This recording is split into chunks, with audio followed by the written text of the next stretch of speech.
1950 সালের 26শে জানুয়ারি ব্রিটিশ শাসন থেকে মুক্ত হওয়ার পর এই দিনেই ভারতের সংবিধান কার্যকরী হয় এবং একই সাথে গণতান্ত্রিক রাষ্ট্র হিসেবে পরিণত হয় ভারতবর্ষ। এরপর থেকেই গোটা দেশে এই দিনটি প্রজাতন্ত্র দিবস হিসেবে পালিত হয়। বৃহস্পতিবার ছিল ৬৮তম প্রজাতন্ত্র দিবস। গোটা দেশে নানান অনুষ্ঠানের মধ্য দিয়ে পালিত হয় দিনটি। রাজ্যেও প্রজাতন্ত্র দিবস উপলক্ষে আয়োজিত হয় নানাবিধ অনুষ্ঠান। মূল অনুষ্ঠানটি হয় রাজধানীর আসাম রাইফেলসের ময়দানে। অনুষ্ঠানে প্রধান অতিথি হিসেবে উপস্থিত ছিলেন রাজ্যপাল তথাগত রায়।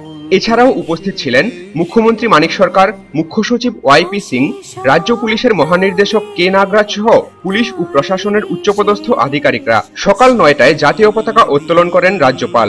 এরপর ব্যান্ডের তালে শুরু হয় জাতীয় সঙ্গীত। জাতীয় সঙ্গীত শেষে কনভয় করে আসাম রাইফেলসের মাঠ প্রদক্ষিণ করেন রাজ্যপাল।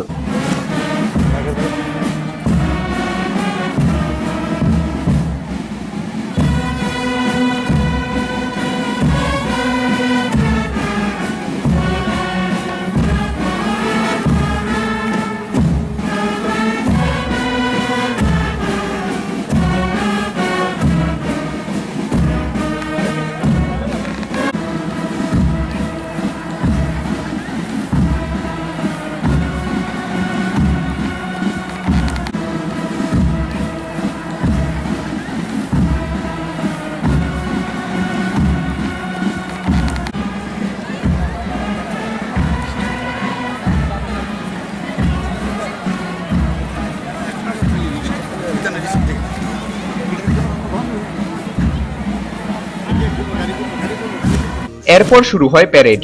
রাজ্যের সশস্ত্র পুলিশ বাহিনী ও সীমান্ত বাহিনী সহ এনএসএস, এনসিসি ও সিভিল ডিফেন্সের কর্মীরা অংশগ্রহণ করে প্যারেডে।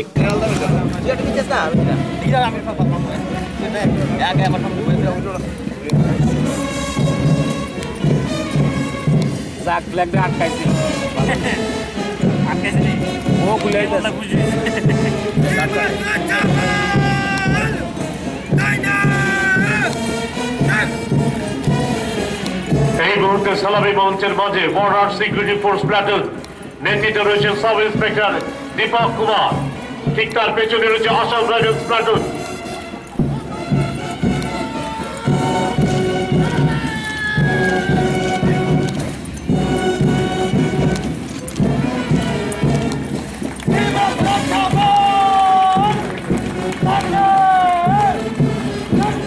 এই মুহূর্তে আসাম রাইফেলস একেবারে সালামি মঞ্চের মাঝে নায়েব সুবেদার জন কুমার থাপার নেতৃত্বে, পেছনে রয়েছে CRPF platoon.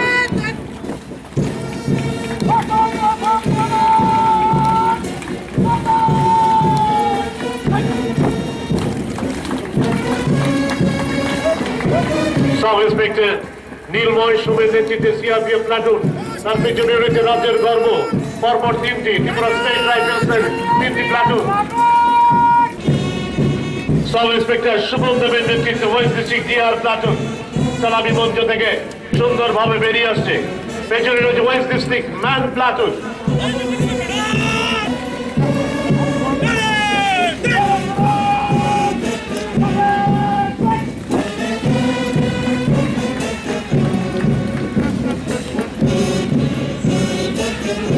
Sub inspector Jayanta বালাকারের নেতৃত্বে West District platoon.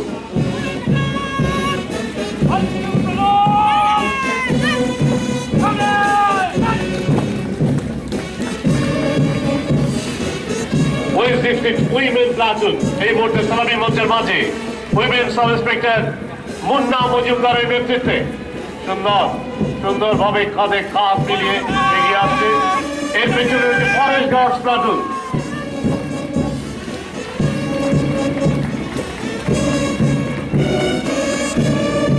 Forest guard Joy Singh ত্রিপুরার নেতৃত্বে forest guards.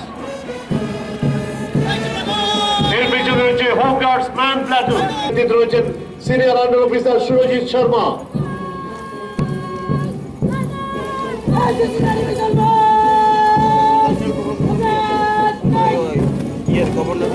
NCC senior division girls নেতৃত্বে রয়েছেন senior under officer Nitu Debbarma, তার পেছনে রয়েছে বয় স্কাউটস।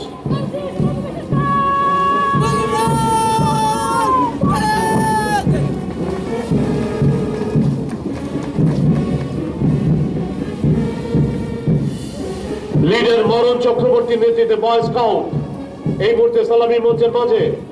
পেছনে রয়েছে গার্লস গাইডস প্লাটুন।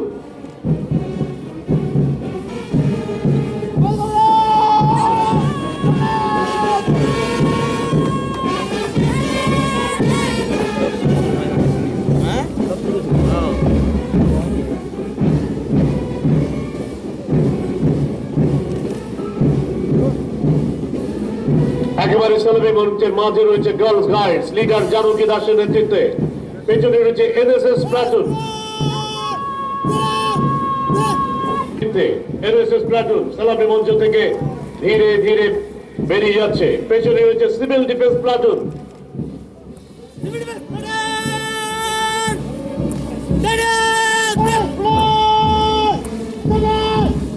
আজকের কুচকাওয়াজের অন্তিম platoon Assam rifles public school platoon.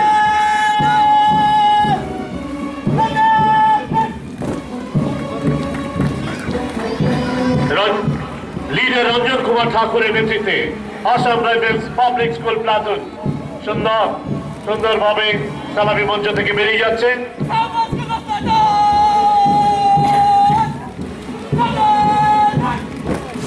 রাজ্যের বিভিন্ন পুলিশ কর্মীরা যারা নিজেদের দায়িত্ব ও কর্তব্যের মধ্যে উৎকর্ষতার পরিচয় দিয়েছেন তাদের ব্যাজ পরিয়ে পুরস্কৃত করা হয় এদিন।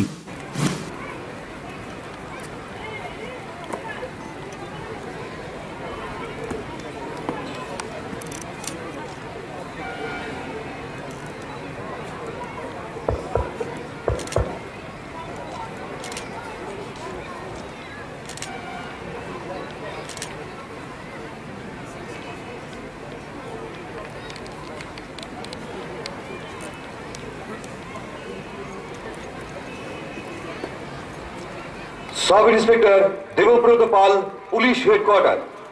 শ্রী পাল,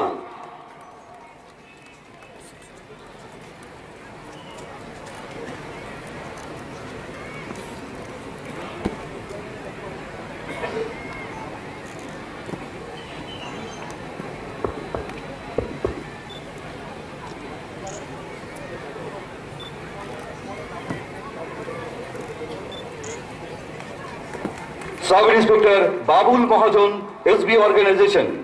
শ্রী মহাজন,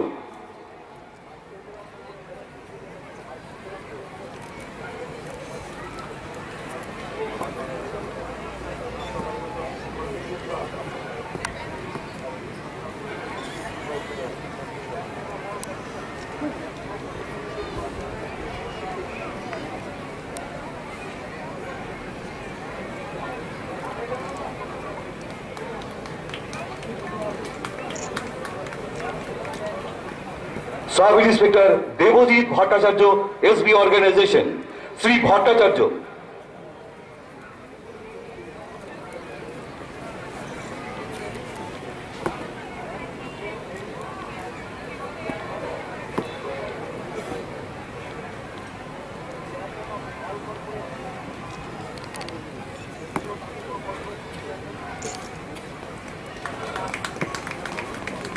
नायब subedar Vidya Kumar Riang, Tripura state rifles 13th battalion. Shri Reang,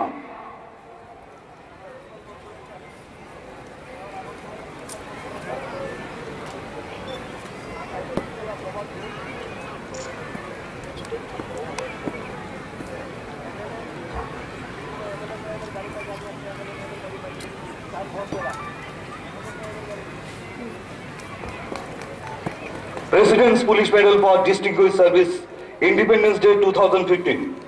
subedar Barun Baidya, Tripura state rifles 5th battalion.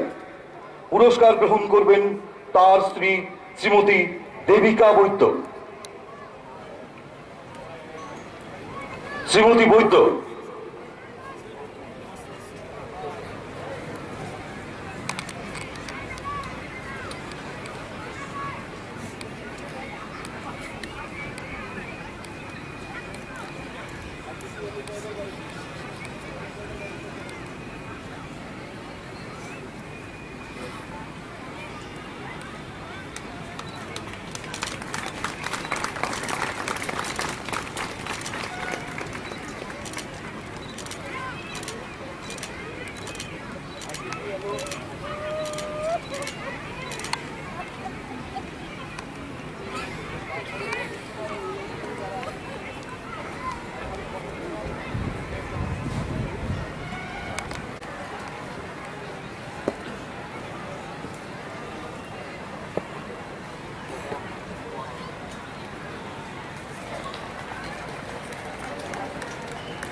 Police Medal for Meritorious Service, Republic Day 2000.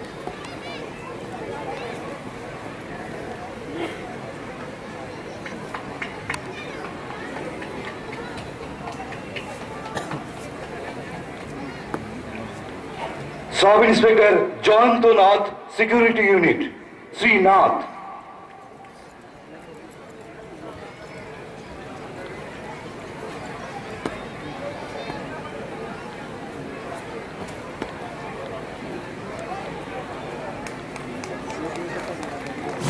এরপর রাজ্যবাসীর উদ্দেশ্যে ভাষণ রাখেন রাজ্যপাল। ভাষণে রাজ্যের উন্নয়ন ও রাজ্য সরকারের বিভিন্ন জনমুখী কাজকর্ম তুলে ধরেন তিনি বলেন, আমাদের ত্রিপুরা রাজ্য প্রাকৃতিক সম্পদে সমৃদ্ধ। এই সম্পদগুলির ব্যবহার যদি ঠিকভাবে করা যায় তবে রাজ্যের উন্নয়ন আরও ত্বরান্বিত হবে। আর এই দিকে লক্ষ্য রেখেই কাজ করছে রাজ্য সরকার। রাজ্য সরকারের এই জনমুখী কাজকর্মের জন্যই দেশের মধ্যে সাক্ষরতার দিক দিয়ে এগিয়ে রয়েছে রাজ্য। আমরা আমাদের রাজ্য ত্রিপুরার প্রসঙ্গে আসি। ত্রিপুরা প্রাকৃতিক সুন্দর সম্পদে সমৃদ্ধ। আমার দৃঢ় বিশ্বাস, এই সম্পদগুলিকে যদি সঠিকভাবে কাজে লাগানো যায় তাহলে সব ক্ষেত্রে উন্নয়ন ত্বরান্বিত হবে। ত্রিপুরার জনগণের জন্য অনেক ধরনের উন্নয়নমূলক ও কল্যাণমূলক কাজ হাতে নেওয়া হয়েছে। তার ফলে রাজ্য বহু ক্ষেত্রে উল্লেখযোগ্য অগ্রগতি দেখিয়েছে। যেমন রাজ্যের সাক্ষরতার হার এখন 96.82%, যা নাকি দেশের মধ্যে সর্বোচ্চ। রাজ্য সরকার শিক্ষার মান উন্নয়নে যেসব কাজ করে যাচ্ছে সেই কাজ ও ভবিষ্যৎ কর্মপরিকল্পনাও ফুটে ওঠে রাজ্যপালের ভাষণে। 4844টি বিদ্যালয়ে পাঠরত 5.70 লক্ষ ছাত্রছাত্রীকে লক্ষ্য রেখে শিক্ষার গুণমান উন্নয়নের জন্য সমস্ত ধরনের প্রচেষ্টা চালিয়ে যাওয়া হচ্ছে, যাতে ছেলেমেয়েরা উচ্চ গুণমানের শিক্ষা লাভ করতে পারে। সেই জন্য টিচার্স এলিজিবিলিটি টেস্ট বা টেট পরীক্ষার মাধ্যমে 493 জন শিক্ষক শিক্ষিকা নিয়োগ করা হয়েছে। অপ্রশিক্ষণপ্রাপ্ত শিক্ষক শিক্ষিকাদের ইগনুর মাধ্যমে 2 বছরের বুনিয়াদী শিক্ষা ডিপ্লোমা বা DELED করানো হচ্ছে। সর্বশিক্ষা অভিযানের অঙ্গ হিসেবে সরকারি ও সরকারি সহায়তায় পরিচালিত বিদ্যালয়ের সমস্ত ছাত্রছাত্রীদের 4,85,027 জন বিনামূল্যে পাঠ্য বই সরবরাহ করা হচ্ছে। তিনি বলেন, উত্তর পূর্বাঞ্চলের মধ্যে ত্রিপুরাই একমাত্র রাজ্য যেখানে জাতীয় সুরক্ষা আইন রূপায়ণ করা হয়েছে। উত্তর পূর্বাঞ্চলের মধ্যে ত্রিপুরাই হচ্ছে সর্বপ্রথম রাজ্য যেখানে জাতীয় সুরক্ষা আইন 2013 রূপায়ণ করা হয়েছে। আইনটি রাজ্যে 2015 পয়লা সেপ্টেম্বর তারিখে চালু হয়, যার ফলে 25 লক্ষ সুবিধাভোগী উপকৃত হয়। সুবিধাভোগীদের ভারত সরকারের নির্ধারিত কেজি প্রতি 3 টাকার পরিবর্তে 2 টাকা দরে চাল দেওয়া হচ্ছে। ফলে রাজ্য সরকারকে মোট 17 কোটি টাকা ভর্তুকি বহন করতে হচ্ছে। খাদ্য সুরক্ষা আইনের বহির্ভূত অন্যান্য। রাজ্যপাল বলেন, গ্রামীণ উন্নয়ন ও দারিদ্র দূরীকরণেও অগ্রণী ভূমিকা নিয়ে চলেছে রাজ্য সরকার। MGN রেগা প্রকল্পে ব্যাপক সাফল্য রয়েছে রাজ্যের। গ্রামীণ উন্নয়ন ও দারিদ্র দূরীকরণ সর্বদাই রাজ্য সরকারের অগ্রাধিকারের কাজ ক্ষেত্র হিসেবে বিবেচিত হয়ে আসছে। রাজ্যের সমস্ত জেলায় মহাত্মা গান্ধী জাতীয় গ্রামীণ কর্মসংস্থান পরিকল্প বা নরেগা প্রকল্প রূপায়িত হয়ে আসছে। 2015-16 বছরে রেগা প্রকল্পের ত্রিপুরায় গড়ে 94টি শ্রম দিবস। রাজ্যপালের ভাষণ শেষে অনুষ্ঠিত হয় সাংস্কৃতিক অনুষ্ঠান। রাজধানীর বিভিন্ন স্কুল থেকে প্রায় 4 শতাধিক ছাত্রছাত্রী অংশগ্রহণ করে অনুষ্ঠানে।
शिक्षित होना। तो चलो स्कूल चले।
সব মিলিয়ে বেশ জমজমাটভাবেই ৬৮তম প্রজাতন্ত্র দিবস পালিত হয় রাজ্যে। প্রজাতন্ত্র দিবসের এই অনুষ্ঠানকে উপভোগ করতে এদিন জনঢল নামে আসাম রাইফেলস ময়দানে কানায় কানায় পূর্ণ ছিল গোটা মাঠ। Bureau report, news vanguard.